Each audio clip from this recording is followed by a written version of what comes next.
I'll never forget the sound of her voice, how it used to be full of warmth and affection, the kind of voice that could calm any storm inside me. But now, it was different. It was sharp, almost biting, a hollow echo in the air that seemed to bounce off the walls.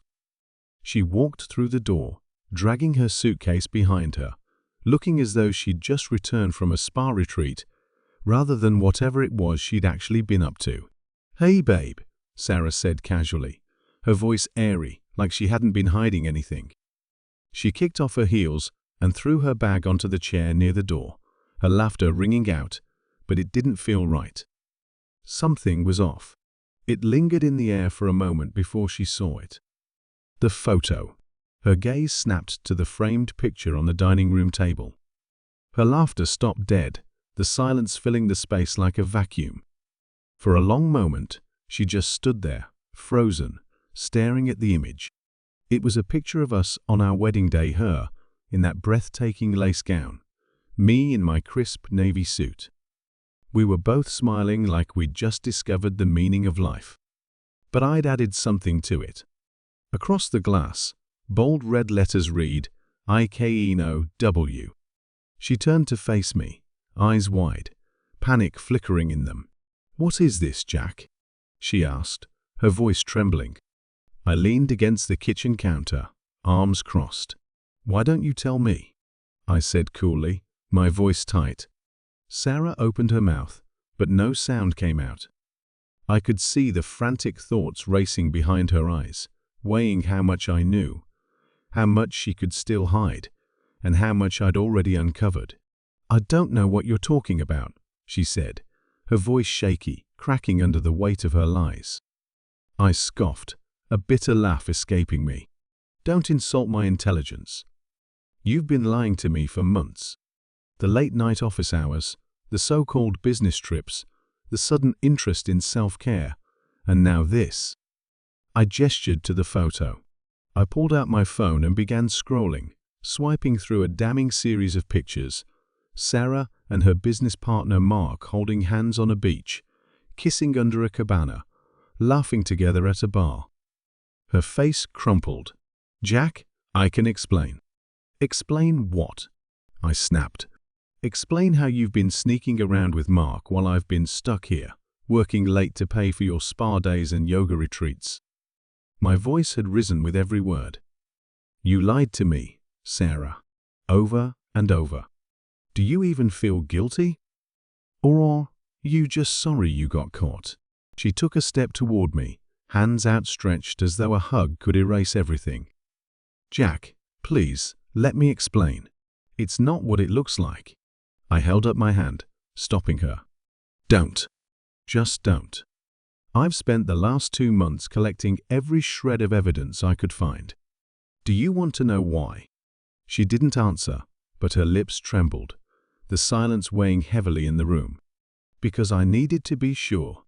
I needed to know I wasn't crazy, because now that I am sure." I let the words trail off, as I made a decision. "I've already filed for divorce," I said, my voice even, calm, almost detached. "The papers are in my lawyer's hands. You'll be getting them tomorrow." She went pale. "No, Jack, you don't have to do this." "Oh, I think I do," I replied coldly. "And before you even think about contesting, you should take a good look at the prenup you signed." Her face turned ashen. The prenup was ironclad, designed to protect my family's business if anything went wrong. She'd leave with only what she'd come into the marriage with. Nothing more. Her voice dropped to a whisper. "You don't have to do this, Jack." I ignored her. "Second," I continued, "I've already informed Mark's wife." That hit her like a slap across the face.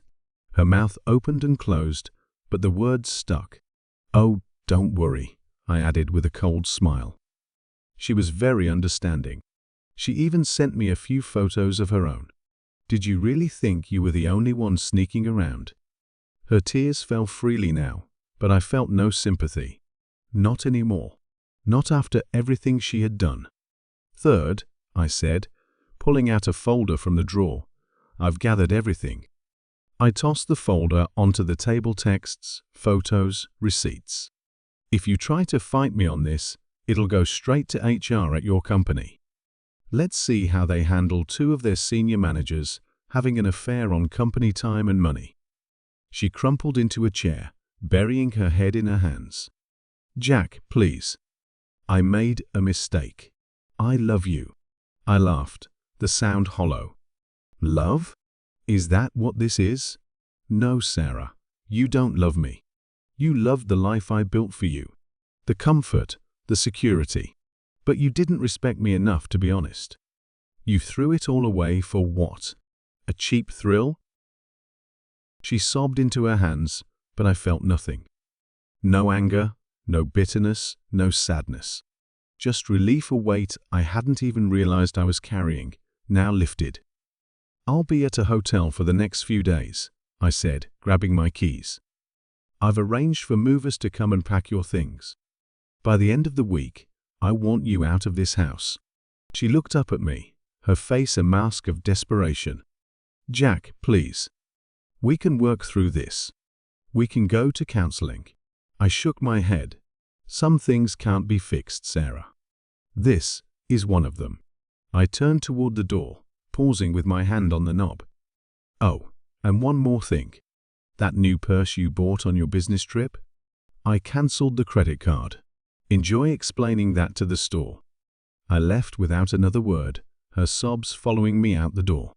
As I drove away, a strange mix of emotions washed over me: pain, betrayal, anger, but beneath it all, something I hadn't expected: freedom. I'd spent years building a life with someone who didn't value me, and now I had the chance to rebuild, to start fresh, to find someone who would. The next morning, I woke up in the hotel to a text from Mark's wife. Thank you for telling me. I'm leaving him too. We deserve better. She was right. We did. And as I looked out the window at the rising sun, I realized something important. The end of my marriage wasn't the end of my life. It was just the beginning of something new. Something better. And for the first time in months, I felt hope.